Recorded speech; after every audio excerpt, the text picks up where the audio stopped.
My name is Riley Carter, and the worst moment of my life arrived soaked in rain less than 8 hours after my boots touched American soil again. I had pictured the homecoming in fragments during those last months in Afghanistan. In one version, Dad was still breathing, standing on the porch with his faded flannel and that half nod that said everything without wasting words. In another, I simply walked in, dropped my ruck, and we sat in silence like we always had. Dad wasn't the hugging type. Neither was I. Reality didn't bother with sentiment.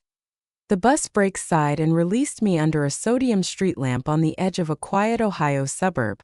Rain fell in heavy, slanted sheets, the kind that turns concrete into mirrors and blurs every outline. My duffel pulled at one shoulder. The old Alice pack straps had worn grooves into my collarbones over a decade. 10 years. 10 years of sand in every crease, of 120-degree heat that made your lungs feel like ovens, of learning to move only when movement mattered. Now I stood in weather most people avoided by closing blinds and pouring another glass. Phone screen glowed. No texts. No missed calls. Rideshare apps showed 0 cars within 20 miles. I started walking. The house wasn't far. I knew the route by instinct even though the street had changed. New McMansions, manicured lawns, security lights that flicked on like accusations. By the time I reached the long driveway, my field jacket clung like a second, colder skin. Warm light poured from every window. Laughter rolled out in expensive waves. Music, smooth jazz, the kind played at events where people network instead of talk. Party. Of course. I stood under the downspout for a beat longer than necessary, then walked up and rang the bell. Footsteps. The door opened. Emily stared. For a fraction of a second her face cracked, surprise, maybe recognition. Then the mask locked back into place. Riley. Not joy. Not relief. Just clipped surprise edged with irritation. Behind her the great room looked like a catalog shoot. Recessed lighting, quartz counters, guests in tailored neutrals holding wine stems in small plates. Someone laughed too brightly at something small. I tasted rainwater and road salt. Hey Em. She scanned me head to toe. Vet boch. Faded uniform pants still tucked into the tops. Backpack straps cutting into shoulders. A relic dropped into her polished present. You didn't say you were coming tonight. Didn't know I needed to RSVP. Her mouth tightened. You look. She waved a hand at the whole of me. Like you just crawled out of a war zone. I did. Sort of. Got off the plane at Dayton, caught the bus. No car. No cash for a hotel yet. Thunder grumbled somewhere over the lake.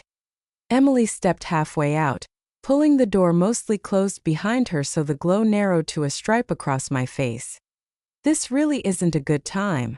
I can see that. I just need a couch. 2 nights. 3 at most. Until I figure out discharge pay and housing. She exhaled through her nose. Sharp. You show up unannounced, dripping all over my entryway, during the single most important night I've had in 2 years. And you want a couch? I'm your sister. I'm not a hostel. The words landed clean. No volume. No drama. Just fact. I stared. She leaned in slightly. You don't get to parachute back into my life because the army finally cut you loose. I didn't leave for fun. You left. I stayed. I handled everything. Lightning forked behind the house, turning the water black and silver for an instant. I came back when Dad got sick. You came back after he died. I was in Hellmand. Couldn't exactly hop a flight. And I was here. Alone. Arranging hospice. Dealing with doctors. Signing papers. While you were what? Getting shot at for medals nobody sees. The jab landed deeper than it should have. I missed the funeral because I was trying not to die. And I buried him without you. Another crack of thunder. Rain hammered the porch roof like small arms fire. I just need somewhere to sleep tonight. Her eyes narrowed. You want to know what I see? I didn't answer. A cautionary tale. A woman who threw away 10 years chasing purpose in a sandbox, and now she's standing here with nothing. I didn't chase medals. You chase something nobody back here cares about. Lightning again. Rain streamed off the gutters. And now, she said quietly, you have exactly what you earned. Nothing. My fingers tightened on the duffel strap. She looked at it, then at me. Loser. The word came out almost soft, almost bored, but it cut like wire. Before I could speak, she reached, yanked the duffel off my shoulder. She swung it off the porch. It landed in the sodden grass with a wet slap. Gasps from inside. The door opened wider. Guests turned. Phones angled subtly. I'm not doing this spectacle in front of my people, she said. I only asked for help. And I gave you an answer. She reached to a side table, pulled out a slim folder, thrust it at me. Rain immediately spotted the pages. Read it. Since you clearly haven't bothered. I wiped the cover. Last Will and Testament of James Carter. Summary page. Primary residence, Lakefront, to Emily Carter. Investment accounts, brokerage, to Emily Carter. The family cabin on Black Oak Road, to Riley Carter. I looked up.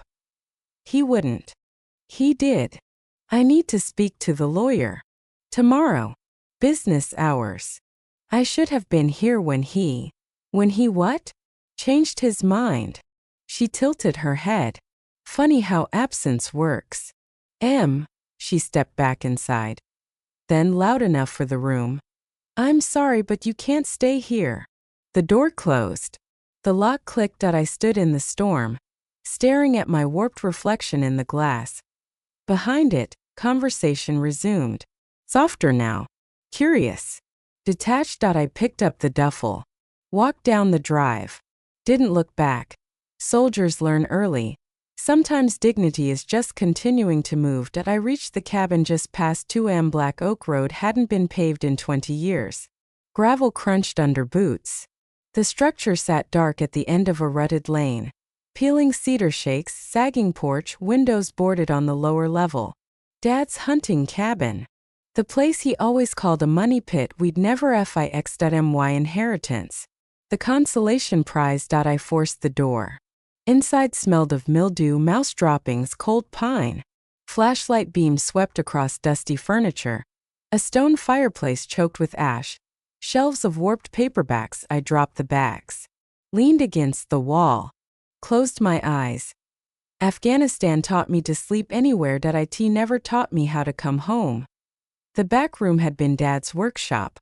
Workbench, old tools, metal cabinets. I needed dry clothes. I opened drawers looking for anything useful. That's when I saw it. One cabinet sat slightly proud of the others. Dust disturbed along the base. Not recent but not ancient. I crouched. Ran fingers along the seam. False back. Heart rate ticked up. Not fear. Training. I pulled. The panel slid aside with a dry scrape. Behind it, a steel door. Combination lock. But the combo was taped inside the panel in Dad's small, precise handwriting. Our childhood zip code. I spun the dial. The door swung open. Cool, dry air drifted out. My light caught rows of bankers' boxes. Labeled by year. Binders. File folders. A small fire safe bolted to the floor. Dad's handwriting on every label. I stepped inside.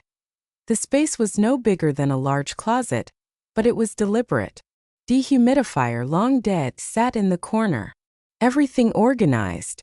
Preserved. I opened the first binder. Telecommunication schematics. RF engineering notes. Contracts with federal agencies. Dates stretching back to the early 90s. Dad had always said he did consulting. Boring paperwork. Nothing worth mentioning. These weren't boring. Long-term clearances. Subcontracts for secure comms upgrades. Projects tied to defense infrastructure. Civilian expert work. High trust. High pay. Quiet. Not spy novels. Just a man who knew systems nobody else did. On the center shelf.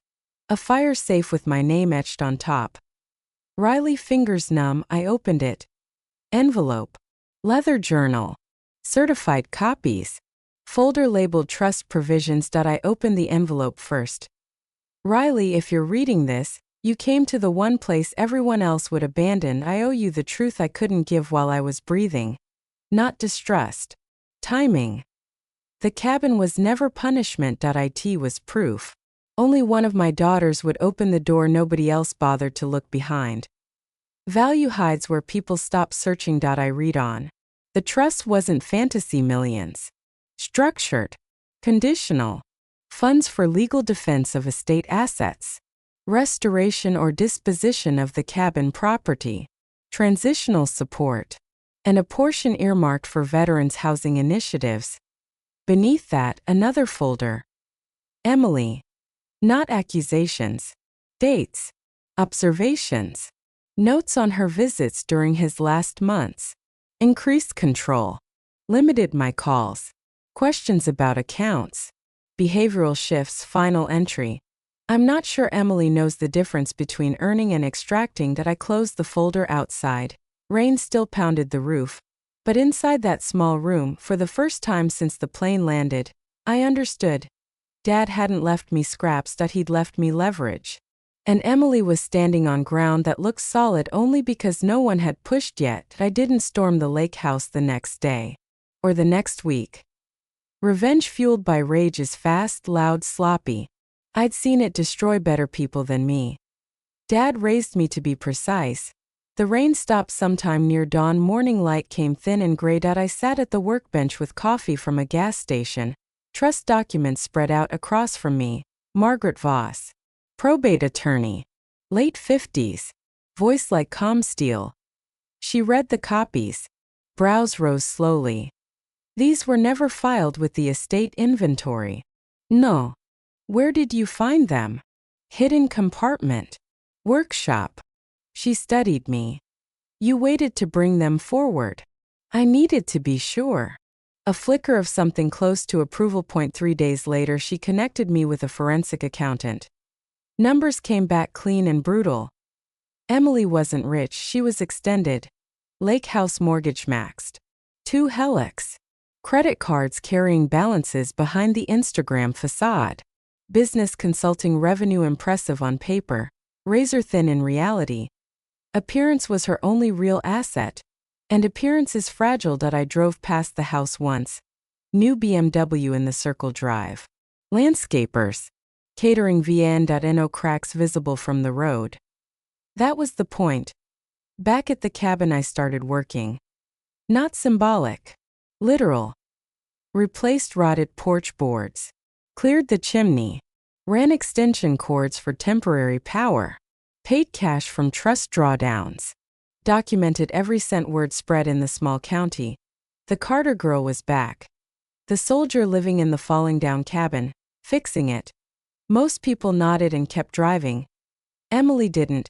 She arrived one afternoon in heels and a cream coat that cost more than my last deployment bonus, stepped out. Looked at the cabin. Looked at me. Grease on my hands, flannel shirt, hair tied back. Smile slow. Sharp. This is poetic. I kept sanding a railing. Busy, I said. With what? Playing pioneer. Rebuilding what's mine. She circled closer. You really think Dad wanted this for you? I think Dad was very intentional. Her jaw flickered. Whatever helps you sleep in this dump. I straightened. Met her eyes. You called me a loser. If the boot fits. Wind moved through the pines. You know your problem, she said. I waited. You confuse surviving with winning. And you confuse being seen with being secure.